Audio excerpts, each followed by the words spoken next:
আমাদের মহান নেতা জাতির পিতা বঙ্গবন্ধু শেখ মুজিবুর রহমানকে স্মরণ করে তাঁর অসমাপ্ত আত্মজীবনী পড়া শুরু করছি। যারা তাকে ভালোবাসেন, যারা তার সমালোচনা করেন, অপছন্দ করেন, সকলেরই উচিত এই বইটি পড়া, তাকে জানার জন্য ও বোঝার জন্য। তার সমাজ ভাবনা, রাজনীতি ভাবনা ও বিশ্বভাবনার যৎসামান্য পরিচয় পাব এই বইয়ে। আশা করি সবাই সঙ্গে থাকবেন। কতটা অধঃপতন হতে পারে আমাদের সমাজে! এই ভদ্রলোককে একবার রাস্তা থেকে আমাদের ধরে আনতে হয়েছিল। শুধু সুযোগ খুঁজছিলেন কেমন করে অন্য দলের কাছে যাবেন। এই সময় ফজলুর রহমান সাহেব আমাকে ডাকলেন। তিনি চিফ হুইপ ছিলেন। আমাকে বললেন, আপনাকে এই 12টার সময় আসাম বেঙ্গল ট্রেনে রংপুর যেতে হবে।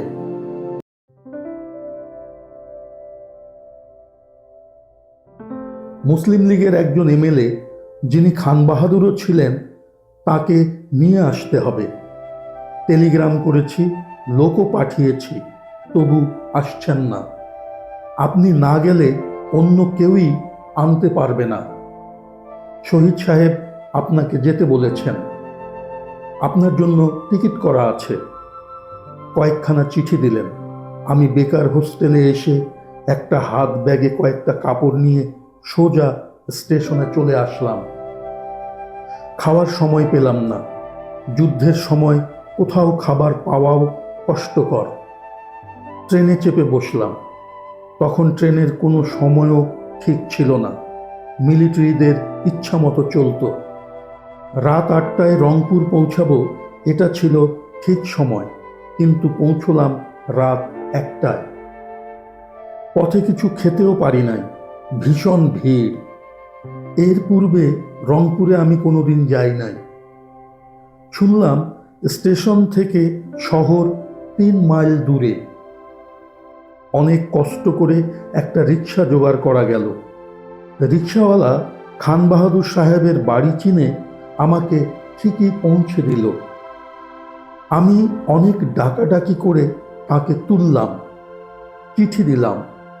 তিনি আমাকে জানেন। বললেন, আগামীকাল আমি যাব। আজ ভোর 5টার যে ট্রেন আছে, সে ট্রেনে যেতে পারবো না।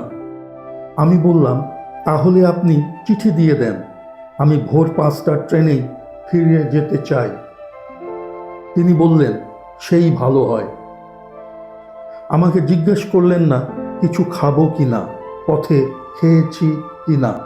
বললেন, এখন তো রাত 3টা বাজে, বিছানার কি দরকার হবে? বললাম, দরকার নাই, যে সময়টা আছে বসেই কাটিয়ে দিব। ঘুমালে আর উঠতে পারবো না, খুবই ক্লান্ত। একদিকে পেট টনটন করছে, অন্যদিকে অচেনা রংপুরের মশা। গত রাতে কলকাতায় বেকার হোস্টেলে ভাত খেয়েছি। বললাম, 1 গ্লাস পানি পাঠিয়ে দিলে ভালো হয়। তিনি তার বাড়ির পাশেই কোথাও রিক্সাওয়ালারা থাকে, তার একজনকে ডেকে বললেন, আমাকে যেন 5টার ট্রেনে দিয়ে আসে। আমি চলে এলাম সকালের ট্রেনে। কলকাতায় পৌঁছালাম আরেক সন্ধ্যায়। রাস্তায় চা বিস্কুট কিছু খেয়ে নিয়েছিলাম। রাতে আবার হোস্টেলে এসে ভাত খাই। ভীষণ কষ্ট পেয়েছি, ক্ষেপেও গিয়েছি।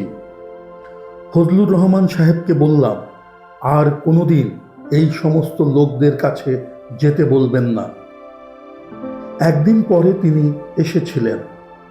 তাকে পাহারা দেওয়ার জন্য লোক রাখা হয়েছিল। তবু পিছনের দরজা দিয়ে এক ফাঁকে তিনি পালিয়ে গিয়েছিলেন। খোঁজাখুঁজি করেও তাকে আর পাওয়া যায় নাই। আমরা ছাত্র ছিলাম, দেশকে ভালোবাসতাম, দেশের জন্য কাজ করতাম। এই সকল জঘন্য নীচতা এই প্রথম দেখলাম। পরে যদিও অনেক দেখেছি, কিন্তু এই প্রথমবার। এই সমস্ত খান বাহাদুরদের দ্বারা পাকিস্তান আসবে, দেশ স্বাধীন হবে, ইংরেজকেও তাড়ানো যাবে। বিশ্বাস করতে কেন যেন কষ্ট হতো। মুসলিম লীগ প্রতিষ্ঠান পূর্বে ছিল খান সাহেব, খান বাহাদুর ও ব্রিটিশ খেতাবধারীদের হাতে, আর এদের সাথে ছিল জমিদার জোতদার শ্রেণীর লোকেরা। এদের দ্বারা কোনোদিন পাকিস্তান প্রতিষ্ঠা হতো না। শহীদ সাহেব ও হাসিম সাহেব যদি বাংলার যুবক ও ছাত্রদের মধ্যে মুসলিম লীগকে জনপ্রিয় না করতে পারতেন এবং বুদ্ধিজীবী শ্রেণীকে টেনে আনতে না পারতেন, তাহলে কোনোদিনও পাকিস্তান আন্দোলন বাংলার কৃষকদের মধ্যে জনপ্রিয়তা লাভ করতে পারত না। যদিও এই সমস্ত নেতাদের আমরা একটু আধটু বাধা দিতে চেষ্টা করেছিলাম, কিন্তু সম্পূর্ণরূপে পরাজিত করতে পারি নাই। যার ফলে পাকিস্তান হওয়ার সাথে সাথেই এই খান বাহাদুর ও ব্রিটিশ খেতাবধারীরা তৎপর হয়ে উঠে ক্ষমতা দখল করে ফেলল। কী কারণে এমন ঘটল তা পরবর্তী ঘটনায় পরিষ্কার হয়ে যাবে।